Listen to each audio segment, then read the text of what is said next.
Dear friends, UPSC की तरफ से अभी-अभी एक नोटिफ़िकेशन आई थी जिसका पिछले 1-2 साल से काफ़ी लोगों को इंतज़ार था क्योंकि ऑलरेडी ये 2019 में लास्ट बार आई थी ये पोस्ट्स और इससे पहले ये आए थे 2003 से ये आ रहे थे यूपीएससी की तरफ से ये जो असिस्टेंट प्रोविडेंट फंड के ये नोटिफ़िकेशंस है ईओ और ये एपीएफसी के नोटिफ़िकेशन ये 2003 में आए थे, उसके बाद फिर 2006 में आए थे, फिर 2017 में मतलब काफ़ी देर के बाद आती है, 4 साल 5 साल मिनिमम इसमें ये ब्रेक लेती है यूपीएससी।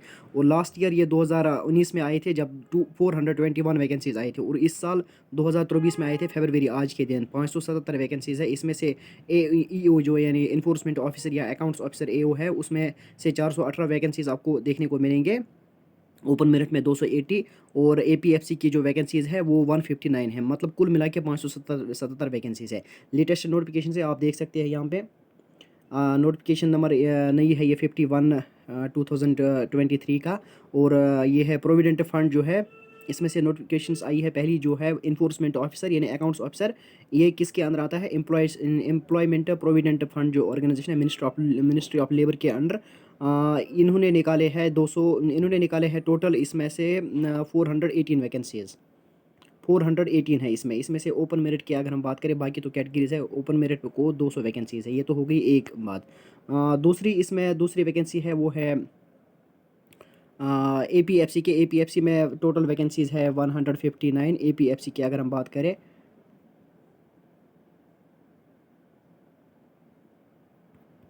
एपीएफसी में इन्होंने टोटल निकाले हैं 159 वैकेंसीज। इसमें से ओपन की अगर हम बात करें, बाकी तो कैटेगरीज है यूपीएससी लेवल पे आरबीआई कैटेगरी नहीं चलती है, वहाँ पे एससी एसटी और बाकी बैकवर्ड क्लासेस चलते हैं। वहाँ पे टोटल है इस ओपन मेरिट में जो ये है 68, मतलब टोटल है 159। ये बात भी आपको ध्यान में रखनी है। एज क्या है? एज का मसला रहता है अक्सर बच्चों में। तो जो ये ईओ यानी अकाउंट्स ऑफिसर की जो एज है, एज लिमिट है वो 30 ईयर्स है। जो बाकी जो है एपीएफसी की एज है 35 ईयर्स, मतलब 30 और 35 ईयर्स जो का है इस दोनों के बीच, वो दोनों को अप्लाई कर सकता है। राइट, अलग अलग से हमें अप्लाई करना है इसमें। बाकी जो कंडीशंस ये है नोटिफिकेशन नंबर 2, मतलब इसी के साथ जो वैकेंसी नंबर दूसरी है वो है 159 की, जो मैंने आपसे ऑलरेडी पहले अभी डिस्कस की है। टोटल वैकेंसीज कितने हैं इसमें? 159 और बाकी जो बाकी कैटेगरीज है वो भी इसमें ऑलरेडी से दिए गए हैं। आपको अपनी कैटेगरी की तरफ से देखकर अप्लाई करना है। और इम्पोर्टेंट इंस्ट्रक्शंस यूपीएससी ने ये लिखा है कि आपको अप्लाई करना है यूपीएससी की वेबसाइट को पे जाकर। देखो ये है यूपीएससी की वेबसाइट, इस पे जाकर आपको अप्लाई करना है। और कब से अप्लाई करना है? आज से 25 फरवरी से। आज से कब तक? 17 मार्च तक। और चाहिए आपको पहले ही 17 मार्च से पहले पहले आपको अप्लाई करना है। 17 मार्च 2024 तक आपको अप्लाई करना है इस नोटिफिकेशन के अंडर। यूपीएससी की नोटिफिकेशन है और ये 2 साल 3 साल में एक बार आती है, 4 साल में। 17 मार्च आपको लास्ट डेट है। इंपॉर्टेंट नोटिफिकेशंस आपको ये इंपॉर्टेंट कुछ इंस्ट्रक्शंस है, ये आपको याद रखने। एज लिमिट अगर किसी को देखना है तो वो भी इस नोटिफिकेशन को अच्छे से पढ़ पाए। जो 35 उन्होंने किसी ने क्रॉस किया है लेकिन वो किसी के पर्टिकुलर कैटेगरी से बिलोंग करता है जो इसमें मेंशन है, तो उनके लिए एज रिलैक्सेशन भी है। बताना चाहता हूँ कि जो इस नोटिफिकेशन जो इसका है, इसका हेडक्वार्टर जो ऑलरेडी ऑफिसर्स है ये रिक्रूटेड किए जाते हैं एनीवेयर इन द कंट्री। कहीं पे भी आपको रखा जाएगा। ये मत सोचो कि जम्मू कश्मीर में ही आपको पोस्ट मिलेगी। हाँ, पहले 2 साल आपको प्रोबेशन पीरियड पे कहीं पे भी रखा जाएगा, ये बात आपको याद रखनी है। और जो syllabus and scheme of the paper है ये भी मैं आपसे अभी डिस्कस करूँगा। Scheme and syllabus of the recruitment test जो है इसका वो सेम है जैसे कि बाकी यूपीएससी के एग्ज़ाम्स में होते हैं, लेकिन इसमें मज़े की बात यह है कि इसमें मेंस नहीं होता है। मेंस क्यों नहीं होता है? देखो, ये जो स्कीम ऑफ रिक्रूटमेंट टेस्ट है इसका टेस्ट जो है 2 आवर्स का होता है, जैसे कि यहाँ पे भी लिया जाता है। All questions carry equal marks, हर एक क्वेश्चन का इक्वल मार्क्स होता है। और test will be objective type होता है। ऑब्जेक्टिव टाइप इसमें टेस्ट जो है हिंदी में भी है, इंग्लिश में भी है। आप जहाँ पे चाहे जिसमें आप कंफर्टेबल हो उसमें दे सकते हो। और इसमें पेनल्टी मार्क्स वही है 1/3 जैसे कि यूपीएससी प्रीलिम्स में रहता है। राइट। सिलेबस की अगर हम बात करें तो सिलेबस भी बहुत अच्छा खासा है इसका। इन्होंने लिखा है इसमें एक लाइन में, लेकिन है ये बहुत वास्ट। यूपीएससी की ही नोटिफिकेशन है, यूपीएससी का ही सिलेबस है। तो इसमें इंग्लिश जो है वो एसएससी लेवल का होता है, मतलब एसएससी सीजीएल में जो इंग्लिश पूछा जाता है वो पूरा इंग्लिश आपको पढ़ना है।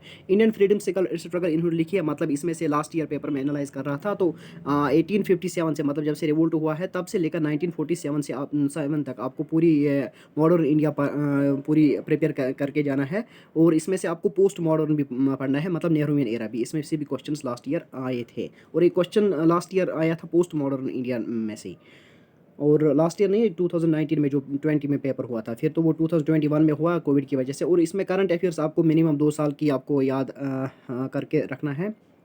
मतलब इसका एग्ज़ाम जो प्रोबेबली होगा जुलाई अगस्त 2023 में होगा, क्योंकि यूपीएससी का प्लान ऑलरेडी आया है, ये उनका कैलेंडर ऑलरेडी आ चुका है ये दिसंबर जनवरी में। तो उन्होंने उसमें ऑलरेडी क्लियर करके रखे हैं कि सब एग्ज़ाम्स जो भी उनका कैलेंडर होता है उसमें से उनको बहुत सारे एग्ज़ाम्स कंडक्ट कराने होते हैं। लेकिन कुछ उन्होंने रखे हैं कुछ डेट्स, जैसे कि संडे उन्होंने बीच में 2-3 संडेज़ रखे हैं आरटीज़ के लिए, आरटी एग्ज़ाम्स के लिए। वो यही है जो आरटीआई में निकल आते हैं, ये पोस्ट्स भी आरटीआई की तरफ से ही आया है पहले, हमें वहीं से इसकी इन्फॉर्मेशन मिली है। तो इसके लिए भी इन्होंने एक अलग सा डेट रखा है, तो प्रोबेबली जुलाई में होगा इसका एग्ज़ाम। तो तब तक आपको मतलब लास्ट ईयर के जुलाई से कम 1 या 1.5 साल तक का करंट अफेयर्स आपको याद रखना है। सेकंड बात ये कि इसमें इंडियन पॉलिटी आपको पढ़नी है, मतलब लक्ष्मीकांत जो है वो इसमें आपको पूरी पढ़नी है। इसमें भी 4-5 8-10 क्वेश्चंस आए थे लास्ट ईयर। फिर है अकाउंटिंग की बात। अकाउंटिंग वही है जो जेकेएसएसबी ने अकाउंट असिस्टेंट के लिए रखा था, पंचायत और ये इसमें फाइनेंस अकाउंट असिस्टेंट, वही अकाउंटेंसी पूरी की पूरी। 30 मार्क्स यहाँ वहाँ मार्क्स है इसको, लेकिन यूपीएससी में लास्ट ईयर 25 से प्लस क्वेश्चन पूछे थे, मतलब 30 के अराउंड क्वेश्चन इसमें आए थे अकाउंटेंसी के। और पोस्ट भी इसी के रिलेटेड है, इन्फोर्समेंट ऑफिसर्स के रिलेटेड, मतलब अकाउंटिंग ऑफिसर्स। और दूसरा है इंपॉर्टेंट इसमें सिलेबस जो है इंडस्ट्रियल रिलेशंस और लेबर लॉज। इसमें आपको पढ़ना है इंडस्ट्रियल रिलेशंस जो है 1947 से जो इंडस्ट्रियल रिलेशंस यहाँ पे ऑलरेडी बनाए गए थे उसके लिए लॉज इंडिया में वो, और 2019 में इसमें चेंजेस आए थे, और 2021 में इसमें कुछ करंट अफेयर्स आपको जोड़ना है, वो भी आपको पढ़ना है।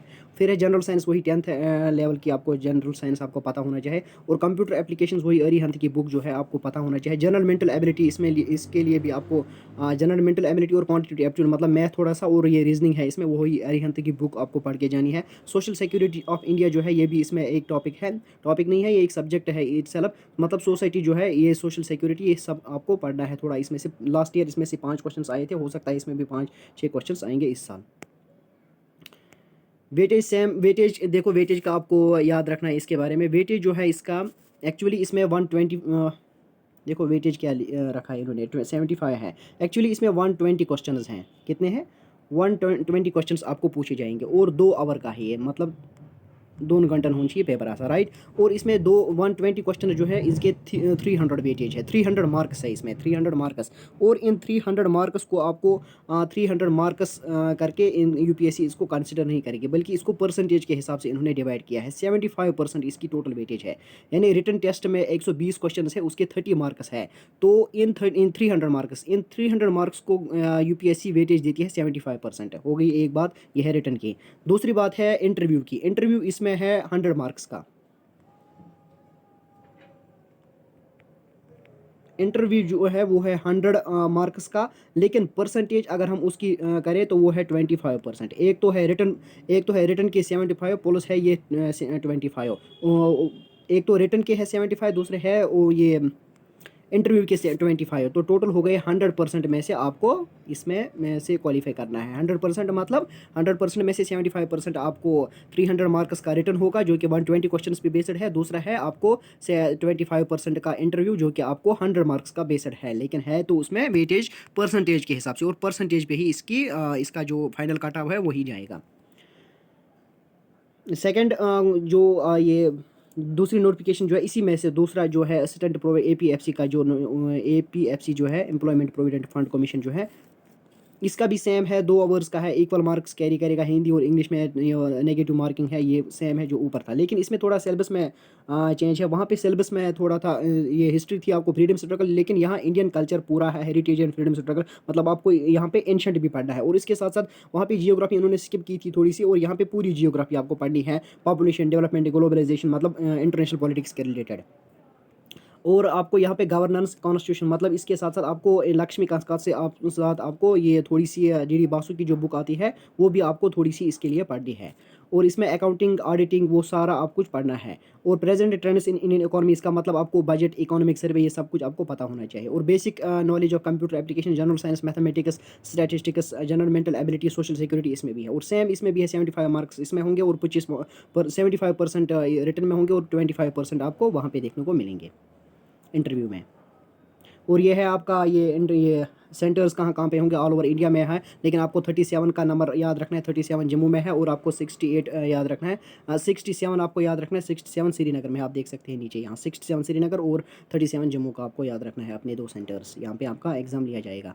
और इसमें इतना खास नहीं है, आप पढ़ सकते हैं इस नोटिफिकेशन की। लंबी चौड़ी नोटिफिकेशन तकरीबन 25 से 30 पेजेस पे हैं ये, लेकिन इतना सारा आपको याद नहीं रखना है। बस फॉर्म भरने के साथ जब आप फॉर्म भरेंगे तो उस टाइम आपको ध्यान रखना है कि आपका ये फ़ोटोकॉपी और ये बाकी जो होता है सिग्नेचर विग्नेचर, ये सब कुछ आपको क्लियर होने चाहिए। और आप सिटीज़नशिप इंडिया या नेपाल या भूटान कहाँ का कहीं का भी हो और हम इंडियन हैं तो यहाँ पे यहाँ पे ये सिटीज़नशिप हमारी ऑलरेडी यहाँ के है। ये उनके लिए है जो आउटसाइड इंडिया है, लेकिन वो एलिजिबल अगर हैं तो वो चेक कर सकते हैं। इम्पॉर्टेंट चीज़ ये है इसमें, वो है फ़ीस के बारे में। देखो, जो भी कैंडिडेट्स फीमेल है, एससी है, एसटी है या पर्सन्स विद बेंचमार्क डिसेबिलिटी है, उनको फ़ी कुछ नहीं है। लेकिन फिर जो जनरल कैटेगरीज़ है उनको 25 रुपीज़ पे करने हैं। ये तो हो गई एक बात।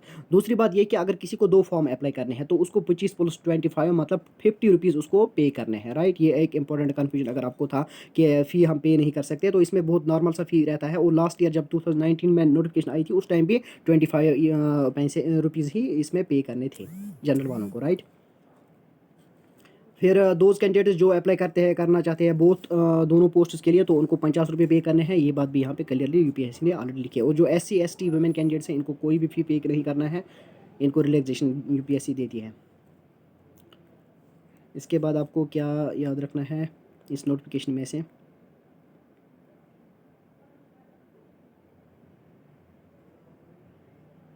इसमें यहाँ नीचे कुछ खास नहीं है। यही candidates need not upload any document except photograph. देखो, आपको कोई डॉक्यूमेंट अपलोड नहीं करना है, नीड नॉट अपलोड, बट एक फ़ोटोग्राफ, एक सिग्नेचर और आइडेंटिटी प्रूफ जो आप कर रहे हैं वो सब आपको यहाँ पे अप्लाई करना है। लेकिन कोई अलग से आपको डॉक्यूमेंट्स की अपलोड करने की कोई ज़रूरत नहीं है। ओटीआर प्रोफाइल जो आपका है, वन टाइम रजिस्ट्रेशन जो है था ओटीआर, वो आपको एडिट करने का मौका एक बार और दिया जाएगा, मतलब 24 मार्च तक। 17 को लास्ट डेट है, लेकिन आपको इसके अलावा भी एक बार एडिट करने का मौका दिया जाएगा। लेकिन बेहतर यही है कि आप अपने वक्त पे ही इसको फुलफ़िल करें। डॉक्यूमेंट्स की अगर रिक्वायर्ड जब पड़ती है इंटरव्यू में, तो वो आप यहाँ पे देख सकते हैं। जब आपका ये होगा रिटन क्वालिफाई होगा, उसके बाद आपको इंटरव्यू में बुलाया जाएगा। तो मेट्रिकुलेशन से स्टार्ट लेकर और डिग्री डिप्लोमा जो भी आपके पास है वो सब आपके पास होनी चाहिए उस टाइम रेडी। कोई भी मिसकंडक्ट या candidates found guilty of misconduct तो उनके खिलाफ एक्शन लिया जाएगा ऑब्वियसली। तो वो तो है, नोटिफिकेशन में लिखा है, ये पढ़ सकते हैं आप। मोबाइल फ़ोन्स एट्सेट्रा मोबाइल इसमें अलाउड नहीं है। बाकी इजी है ये सब कुछ, इतना ज़्यादा आपको याद नहीं रखना है। बस आपको ये याद रखना है कि इसमें इंटरव्यू है 25 मार्क्स का। और आपको एक बात याद रखनी है, ये इसमें श्रीनगर का एक सेंटर है और जम्मू का भी एक सेंटर है। और एससी एसटी फीमेल कैंडिडेट्स को कोई फ़ी नहीं है। और आपको याद रखनी है कि 25 रुपीज़ फ़ी है जनरल कैटेगरीज और ओबीसी वालों को। और 120 का क्वेश्चन आएंगे इसमें, नेगेटिव मार्किंग भी है। 2 पोस्ट के लिए कोई अगर कोई अप्लाई करना चाहता है तो उसमें 50 रुपये लगेंगे फ़ी। और दूसरा ये बात है कि ये अपॉर्चुनिटी बार बार नहीं आती है, 4 साल में 5 साल में एक बार आती है। और एक बात ये है कि इसमें कम से कम 2 to 2.5 लाख अप्लाई करते हैं इसमें। लास्ट ईयर 2 लाख बच्चों ने अप्लाई किया था इसमें। किसमें ये? और वो नॉर्मल से बच्चे जेकेएसएसबी के नहीं होते हैं। यूपीएससी में जो अप्लाई करते हैं वो ऑलरेडी किसी ने एसएससी क्वालिफाई किया होता है, किसी ने लोकल का कोई एग्ज़ाम होता है उसने अप्लाई किया है, वो कोई प्रीलिम्स में भी बैठा हुआ होगा। तो इसमें आपको याद रखना ये है कि ये जो अपॉर्चुनिटी है ये 2 साल या 3 साल में एक बार आती है। और इसकी लेवल कोई छोटी नहीं है, लेवल 8 से ही स्टार्ट होता है। लेवल 8 और लेवल 7 है इनकी, लेवल 8 और लेवल 7 है इसकी। लेवल 8 और लेवल 7 जो है इसकी इस नोटिफिकेशन की, मतलब 7th पे कमीशन के हिसाब से आपका पे। और मिनिमम बेसिक ये जो पे है आपका वो 43,000 से स्टार्ट हो रहा है इसका। तो आपको ये याद रखना है कि 2.5 लाख 2 लाख और 2.5 लाख के अराउंड इसमें फॉर्म्स हर साल ये हर नोटिफिकेशन में आते हैं जब भी इसकी नोटिफिकेशन निकलती है। ये लास्ट ईयर के एनालिसिस मैंने देखकर आपसे शेयर कर रहा हूँ ये डिटेल्स। लास्ट ईयर जब ये आए थे 2019 में और 2016-17 में ये आए थे, 2017 में और इससे पहले 2017, तो मिनिमम 2 लाख 2.5 लाख इसमें अप्लाई करते हैं। तो ये बात भी आपको ध्यान में रखनी है। बाकी यूपीएससी की ही नोटिफिकेशन आपको उसी अंदाज से पढ़ना है जिस तरीके से आईएएस के लिए, आईएएस प्रीलिम्स के लिए लोग प्रिपेयर कर रहे हैं। लेकिन अच्छे से प्रिपेयर करना है, आपको टाइम भी अच्छा दिया जाएगा यूपीएससी की तरफ से। कम से कम आपको 3-4 महीने तो मिनिमम मिलेंगे। और इसका एग्ज़ाम जो मिनिमम होगा वो ये जुलाई में होगा, जुलाई 2024 के अराउंड, जुलाई और अगस्त के अराउंड इसका एग्ज़ाम होगा, फर्स्ट के 2 पेपर्स जो है मतलब 2 नोटिफिकेशंस के 2 पोस्ट्स के अंदर, राइट।